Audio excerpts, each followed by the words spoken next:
আসসালামু আলাইকুম। প্রিয় দর্শক, অন্য মঞ্চের আলাপচারিতায় আপনাদেরকে আমন্ত্রণ জানাচ্ছি। দর্শক, সিনেমার কোনো শুটিং এর দৃশ্য নাই, একেবারে বাস্তব ঘটনা। পুলিশ মসজিদে নামাজ পড়তে কিংবা ইবাদতের জন্য যায়নি, প্রাণ বাঁচাতে পুলিশ আশ্রয় নিয়েছিল মসজিদে। মসজিদের মুসল্লি আর মাদ্রাসার ছাত্রদের বদৌলতে ফরিদপুরের ভাঙ্গায় প্রাণে বেঁচে যান ডজন খানেক পুলিশ। সৌভাগ্যক্রমে ওই পুলিশ সদস্যদের গত বছর আগস্টের দুর্ভাগ্য বরণ করতে হয়নি। তবে রক্ষা পায়নি থানা, উপজেলা পরিষদ কার্যালয়, ইউনিয়নের কার্যালয় সহ বহু সরকারি দপ্তর। প্রশ্ন হলো, পুলিশ তো মসজিদে, কিন্তু সেনাবাহিনী কোথায়?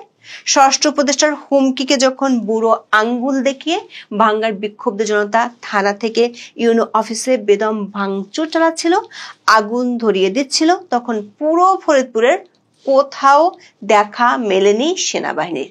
শুধু ফরিদপুরের ভাঙ্গা নয়, কুষ্টিয়ার মন্দিরে প্রতিমা ভাঙচুর, কক্সবাজার স্টেডিয়ামে তাণ্ডব। গত কয়েকদিনে এমন বহু মবের ঘটনায় সেনাবাহিনীর ভূমিকা রোগী মারা যাওয়ার পর ডাক্তার আসলের মতোই। মানে, ঘটনা শেষ হয়ে গেলে মব সন্ত্রাসীরা বিদায় নিলে সেনাবাহিনীকে দৃশ্যপটে দেখা যায়। ফলে ম্যাজিস্ট্রেসি ক্ষমতা পাওয়া সত্ত্বেও আইন শৃঙ্খলা নিয়ন্ত্রণে সেনাবাহিনীর এমন রিঅ্যাক্টিভ ভূমিকা নিয়ে প্রশ্ন উঠছে। একটি সুশৃঙ্খল বাহিনী হিসেবে সেনাবাহিনী কমান্ডের বাইরে কিছু করে না। তাহলে কি সেনাবাহিনীকে রিঅ্যাক্টিভ কিংবা আরো পরিষ্কার করে বললে বাংলা সিনেমার পুলিশের মতো ভূমিকা পালনেরই কমান্ড দেওয়া হচ্ছে? যদি তাই হয়, যেখানে একদল বিক্ষুব্ধ জনতা থেকে বাঁচতে পুলিশকে মসজিদে আশ্রয় নিতে হয়, তাহলে অধ্যাপক ইউনূসের মহোৎসবে নির্বাচনের সময় কি হবে? তখন কি প্রতিটি ভোট কেন্দ্রের পাশে একটি করে মসজিদ রাখা হবে? বিস্তারিত জানতে চলুন যাওয়া যাক বিশ্লেষণে।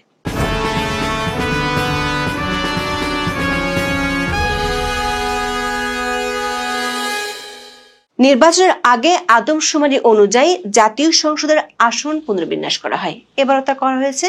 জাতীয় সংসদের আসন পুনর্বিন্যাসের গেজেটে ফরিদপুর 4 আসন থেকে ভাঙ্গার আলগী ও হামিরদী ইউনিয়নকে ফরিদপুর 2 আসনের সঙ্গে যুক্ত করা হয়েছে। এর প্রতিবাদে গেজেট প্রকাশের পর থেকে 5 দিন মহাসড়ক ও রেলপথ অবরোধ করে রাখে স্থানীয়রা। 3 দফায় গত 5 দিন ধরে ভাঙ্গা হয়ে যাওয়া 2টি মহাসড়ক, 2টি রেলপথ ও ঢাকা মাওয়া ভাঙ্গা এক্সপ্রেসওয়ে অবরোধ করে রাখে এলাকাবাসী। এতে সীমাহীন দুর্ভোগে পড়েন দক্ষিণবঙ্গের 21 জেলার মানুষ। 14 সেপ্টেম্বর সচিবালয় এসি রুমে বসে স্বরাষ্ট্র উপদেষ্টা হুঁশিয়ার দিয়ে দেন, বলেন রাস্তা অবরোধ করে আন্দোলন আর কোনো অবস্থায় সহ্য করা হবে না। তিনি আলটিমেটামও দিয়েছিলেন, বলেছিলেন ফরিদপুরের ভাঙ্গা যারা অবরোধ করছে তারা যদি 14 সেপ্টেম্বরের মধ্যে অবরোধ তুলে না নেয়, সেক্ষেত্রে আইন শৃঙ্খলা রক্ষাকারী বাহিনী আইন প্রয়োগ করতে বাধ্য হবে। স্থানীয় সূত্রগুলো বলছে, স্বরাষ্ট্র উপদেষ্টার ওই ঘোষণার পরই খেপে যায় স্থানীয় মানুষ। 15 সেপ্টেম্বর বিক্ষোভ গড়ায় সহিংসতায়। পূর্ব ঘোষিত অবরোধ কর্মসূচি ঘিরে প্রশাসনের তৎপরতা ছিল। সকাল থেকে লোকজন মহাসড়কে জড়ো হচ্ছিল। ফরিদপুরের বাস স্ট্যান্ড এলাকায় দুপুর 12:30টার দিকে হঠাৎ করে মহাসড়কে নেমে আসেন হাজার হাজার জনতা। মাইকে ঘোষণা দিয়ে এলাকাবাসীকে রাস্তায় নেমে আসার ঘোষণা দেওয়া হয়। 2টি মহাসড়কে অন্তত 6টি এলাকায় অবরোধ করে বিক্ষোভ করে বিক্ষুব্ধ জনতা। এতে বন্ধ হয়ে যায় সব রুটের যান চলাচল, আটকে পড়ে অসংখ্য যানবাহন। এক পর্যায়ে মুখোমুখি অবস্থান নিতে দেখা যায় আইন শৃঙ্খলা বাহিনী ও অবরোধকারীদের। শত শত বিক্ষুব্ধ জনতা সড়কের উপর বিদ্যুতের খুঁটি ফেলে অবরোধ অব্যাহত রাখেন। এক পর্যায়ে টায়ারে আগুন জ্বালিয়ে বিক্ষোভ শুরু করেন।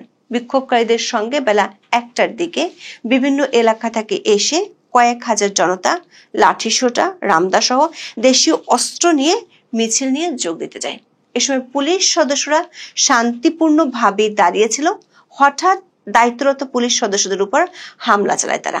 এ সময় 10 থেকে 12 জন আর্মড পুলিশের সদস্য দৌড়ে পার্শ্ববর্তী ভাঙ্গা কেন্দ্রীয় ঈদগাহ মসজিদে আশ্রয় নেন। উত্তেজিত জনতার ইট পাটকেলে রক্তাক্ত অবস্থায় দৌড়াতে দেখা যায় পুলিশ সদস্যদের। পরে কিছু সময় তাদের ঘিরে রাখে উত্তেজিত জনতা। হামলাকারীরা মসজিদে ঢিল ছুঁড়ে। এক পর্যায়ে মাদ্রাসা ও মসজিদের শিক্ষক শিক্ষার্থীরা অবস্থান নিয়ে পুলিশ সদস্যদের রক্ষা করেন। এরপর সেখান থেকে বিক্ষুব্ধরা থানার দিকে চলে যায়। থানায় থাকা গাড়ি ও থানা ভবনে ভাঙচুর করে।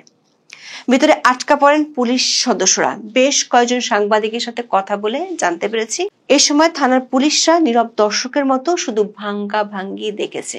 পুলিশের একটি সূত্র বলছে, প্রাণ ভয়ে পুলিশ এ সময় সরকার ঊর্ধ্বতন কর্তৃপক্ষের কাছে সাহায্য চেয়েছিল, কিন্তু তাতে কোনো সাড়া মেলেনি। থানা ভাঙ্গা শেষ হলে বিক্ষোভকারীরা যায় উপজেলা পরিষদ কার্যালয়।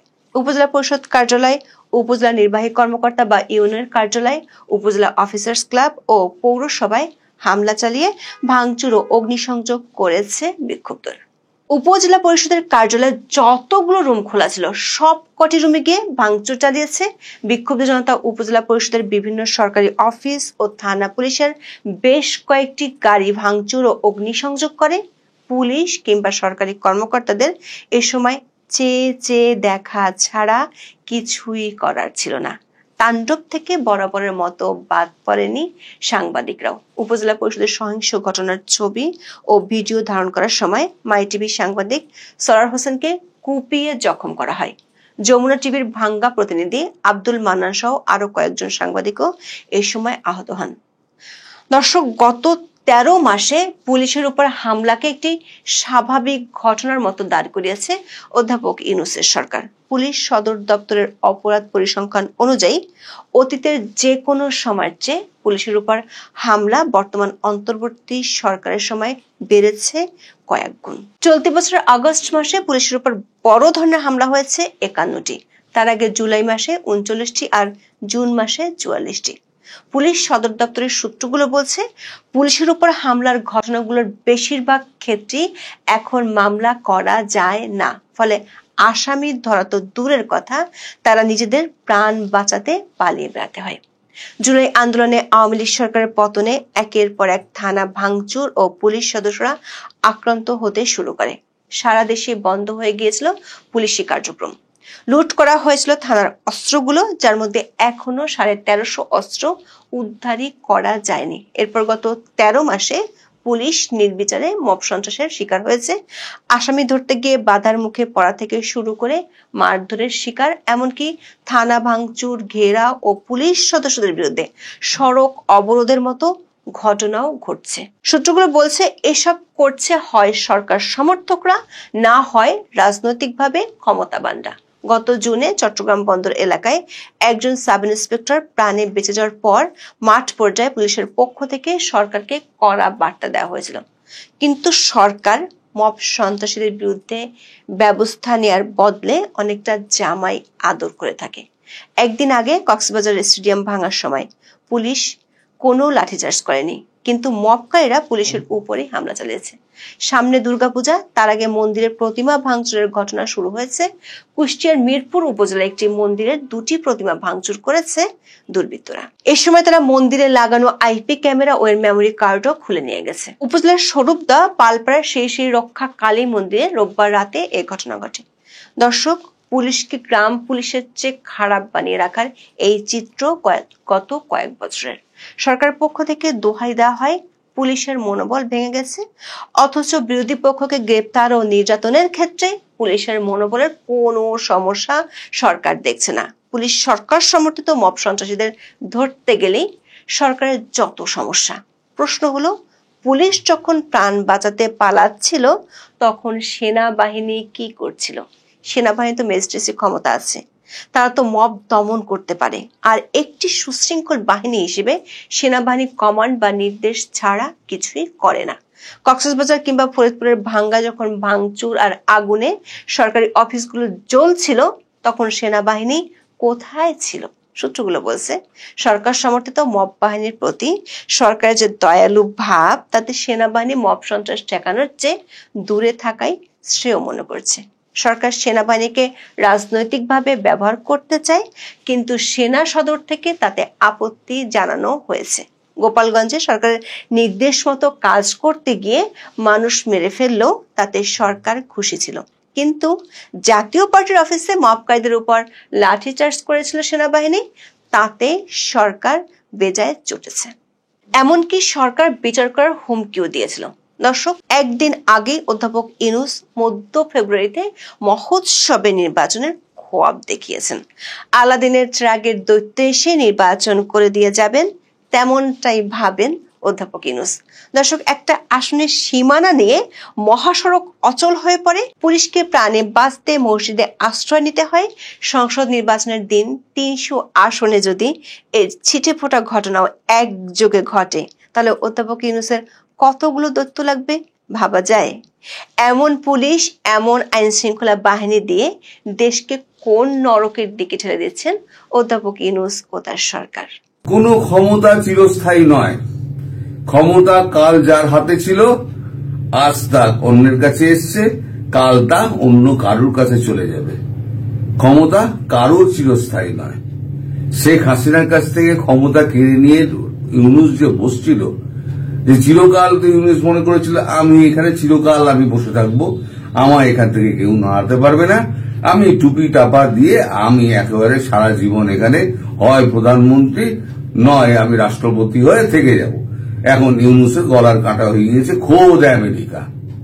ইউনূস হচ্ছে আমেরিকার গলার কাঁটা। কারণ ইউনূসকে যে কারণে বসানো হয়েছিল, ইউনূস সেটা করতে ব্যর্থ হয়েছে। আমেরিকার কোনো কাজ, ডিপ স্টেটের কোনো কাজ ইউনূস করতে পারেনি, ফলে আমেরিকা তার উপরে ভীষণ চটে আছে। আপনারা সবাই জানেন, আমার এই ভিডিওটা করা হয়নি, ট্রেসি এন জেকবসন যিনি আপনাদের ভারপ্রাপ্ত রাষ্ট্রদূত আছে, তার কাছে 17 জনের একটা লিস্ট পাঠিয়েছিলেন আমাদের ইউনূস সাহেব, যে তারা মার্কিন যুক্তরাষ্ট্রে যাবে, একটুখানি আবেদন একটু এটা যদি ফরওয়ার্ড করে দেন তাহলে পরে তাদের ভিসাটা ঝটপট হয়ে যাবে। ট্রেসি খুব খেপে গিয়েছেন, খেপে গিয়ে ক্ষোভটা প্রকাশ করেছেন, তাতে ইউনূসের খুব ব্যথা লেগেছে। তাতে বোঝা যাচ্ছে যে ইউনূসের সঙ্গে একটা টানাপোড়েন চলছে। তা আমি বহুদিন আগে বলেছিলাম যে যতক্ষণ না পর্যন্ত বাংলাদেশ থেকে পা আমেরিকা ওঠাবে, ততদিন পর্যন্ত ট্রেড ডিল নিয়ে কোন রকম কথাবার্তা নরেন্দ্র মোদী বলবেন না। হঠাৎ কয়েকদিন আগে আপনাদের মনে আছে খুব টুইটারবাজি হলো, ওখানে আমাদের ডোনাল্ড ট্রাম্প তিনি টুইটারে হঠাৎ লিখলেন, মোদী আমার খুব ভালো ফ্রেন্ড, আমরা একসঙ্গে আরো কাজ করতে চাই, আমি শীঘ্রই মোদীর সঙ্গে কথা বলবো। মোদী এখান থেকে রেসিপ্রোকেট করলেন, হ্যাঁ আমরা ট্রেড ডিল নিয়ে কথা বলবো, কিন্তু উনি কিন্তু নরেন্দ্র মোদী কিন্তু মাই ডিয়ার ফ্রেন্ড ট্রাম্প কথাটা আর লিখেননি। উনি সযত্নে ওই জায়গাটা এড়িয়ে গিয়েছেন। অর্থাৎ তুমি বলেছ, আমি স্বীকার করছি, আমি রেসিপ্রোকেট করলাম, কিন্তু তোমার পুরোপুরি বন্ধু হিসেবে আমি স্বীকৃতি দিচ্ছি না, তার মানে আমি স্বীকৃতি দেবো না। তার মানে ট্রাম্প মেনে নিল যে আমি বাংলাদেশ থেকে পাটা ওঠালাম। তার এবার প্রকৃত উদাহরণ আপনাকে দিচ্ছি, জলজান্ত আপনার দেশের কাগজে বেরিয়েছে, মার্কিন নাগরিক গুপ্তচর বৃত্তির দায়ে ইউনূসের পুলিশ তাকে গ্রেপ্তার করল। আপনাদের কাগজে বেরিয়েছে, সরকার উৎখাতের ষড়যন্ত্রের অভিযোগে মার্কিন নাগরিক রিমান্ডে, ফোনে মিলল বিস্ফোরক তথ্য। ভাবুন অবস্থা। লিখছে কি, রাজধানীর মিন্টো রোডের মন্ত্রীপাড়ায় গাড়িতে করে সন্দেহজনক ঘোরাঘুরির সময় গ্রেপ্তার বাংলাদেশের বংশোদ্ভূত নাগরিক মার্কিন নাগরিক এনায়েত করিম চৌধুরী 55কে সন্ত্রাস বিরোধী আইনে করা মামলায় 2 দিনের রিমান্ডে নেওয়া হয়েছে। আজ সোমবার 15 সেপ্টেম্বর ঢাকার মেট্রোপলিটন ম্যাজিস্ট্রেট আতিকুর রহমান রিমান্ডে দেওয়ার নির্দেশ দেন। এনায়েত করিমকে কারাগার থেকে আদালতে হাজির করা হয়। এর আগে শনিবার ফৌজদারি কার্যবিধি 54 ধারা মামলায় তাকে আদালতে হাজির করা হয়। ওই মামলায় 7 দিনের রিমান্ডে আবেদন করে পুলিশ। আজ রিমান্ডের আবেদনের পর শুনানির জন্য দিন ধার্য ছিল, তবে সকালে আদালতে হাজির করে তাকে সন্ত্রাস বিরোধী আইনে করা মামলা গ্রেপ্তার দেখানো হয়। পরে ওই মামলা তদন্ত কর্মকর্তা রমনা থানায় এসআই আবু হানিফ 10 দিনের রিমান্ডের আবেদন করেন। বিকেলে শুনানি শেষে আদালত 2 দিনের রিমান্ড মঞ্জুর করেন। অন্যদিকে 54 ধারায় মামলা থেকে তাকে অব্যাহতি দেওয়া হয়। নিয়মিত মামলা হয় তাকে 54 ধারায় মামলা থেকে অব্যাহতি দেওয়া হয় বলে জানিয়েছেন সংশ্লিষ্ট আইনজীবীরা। পুলিশ জানায় তার কাছে, এবার ভালো করে শুনুন, পুলিশ জানায় তার কাছে থেকে 2টি আইফোন জব্দ করা হয়েছে। প্রাথমিক বিশ্লেষণে ফোন থেকে সরকার উৎখাতের ষড়যন্ত্র সম্পর্কে গোপন তথ্য পাওয়া যায়। পরে তাকে হেফাজতে নেয় পুলিশ। পরে শনিবার 54 ধারায় গ্রেপ্তার করে আদালতে পাঠানো হয়। এনায়েত করিমের মোবাইলে তার বক্তব্য বিশ্লেষণ করে শনিবার সন্ত্রাস বিরোধী আইনে মামলা করে পুলিশ। মামলায় অভিযোগে বলা হয়েছে, এনায়েত করিমকে গ্রেপ্তারের পর জিজ্ঞাসাবাদে তিনি জানান বাংলাদেশি বংশোদ্ভূত আমেরিকান নাগরিক তিনি। 6 সেপ্টেম্বর সকাল 9:50 নিউ ইয়র্ক থেকে কাতার এয়ারওয়েজ একটি ফ্লাইটে কলকাতা ঢাকার হযরত শাহজালাল বিমানবন্দরে অবতরণ করেন। জিজ্ঞাসাবাদে ওই ব্যক্তি আরো জানান, তিনি একটি বিশেষ দেশের গোয়েন্দা সংস্থার চুক্তিভিত্তিক এজেন্ট। বর্তমানে বাংলাদেশের অন্তর্বর্তী সরকার খুব নাজুক অবস্থায় আছে এবং সেনাবাহিনীর সঙ্গে তাদের দূরত্ব তৈরি হয়েছে। তিনি বর্তমান সরকারকে পরিবর্তন করে নতুন জাতীয় সরকার বা তত্ত্বাবধায়ক সরকার গঠনের নিমিত্তে কাজ করার জন্য বাংলাদেশে এসেছেন বলে জানান। তিনি 6-7 সেপ্টেম্বর সোনারগাঁও হোটেলে অবস্থান করেন, পরে গুলশানের বর্তমান ঠিকানায় অবস্থান করতে থাকেন। এরই মধ্যে তিনি উচ্চ নীতি নির্ধারক পর্যায়ের একাধিক কর্মকর্তার সঙ্গে এবং বিভিন্ন রাজনৈতিক দলের প্রভাবশালী নেতা ব্যবসায়ী মহলের সঙ্গে গোপন বৈঠক করেন বলে জানান। তিনি আরো জানান, বর্তমান অন্তর্বর্তী সরকারের প্রতি আমেরিকার সরকার হতাশ। তাহলে এবার কি বুঝলেন? আমেরিকা ইউনুসের ওপর থেকে হাত তুলে নিয়েছে। অর্থাৎ আমি যেটা বলেছিলাম যে নরেন্দ্র মোদী বলেছেন বাংলাদেশ থেকে পা ওঠাও, পা না ওঠানো পর্যন্ত আমি কোন রকম ট্রেড ডিল করব না। তার প্রথম এটা মানে পাটা উঠিয়ে নিয়েছে বলে এখন ইউনুস বুঝতে পারছে আমার মাথার ওপর থেকে আমেরিকার হাত উঠে গিয়েছে, ট্রাম্প আর অন্য কেউ সিআইএ আমার সাহায্য করবে না, ফলে আমাকে এখন উৎখাতের চেষ্টা করছে। তা যে উৎখাতের চেষ্টা করছে তাকে আগে ধরো।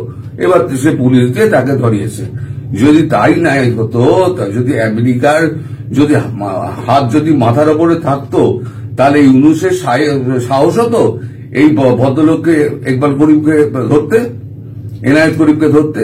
সাহস হতো না। আসলে গেম পুরো ঘুরে গেছে, ভারত পুরো গেম ঘুরিয়ে দিয়েছে। আর আমেরিকা এখানে পাওয়া যাবে না। আমেরিকাকে এবার তল্পি তল্পা গুটিয়ে আমেরিকার সৈন্য বৈন্য সব চলে যাবে। দেখবেন ওই যে কি সমস্ত আসছে না, প্লেন ফ্লেন আপনারা বলছেন আসছে, কি দান্দায় আসছে দেখুন, কি কি নিয়ে যেতে আসছে, এরা কি কি নিয়ে এসেছিল, এখন সেগুলো কি কি ফেরত নিয়ে যাবে, সেই সমস্ত কিছু হচ্ছে, কারবার টারবার হচ্ছে।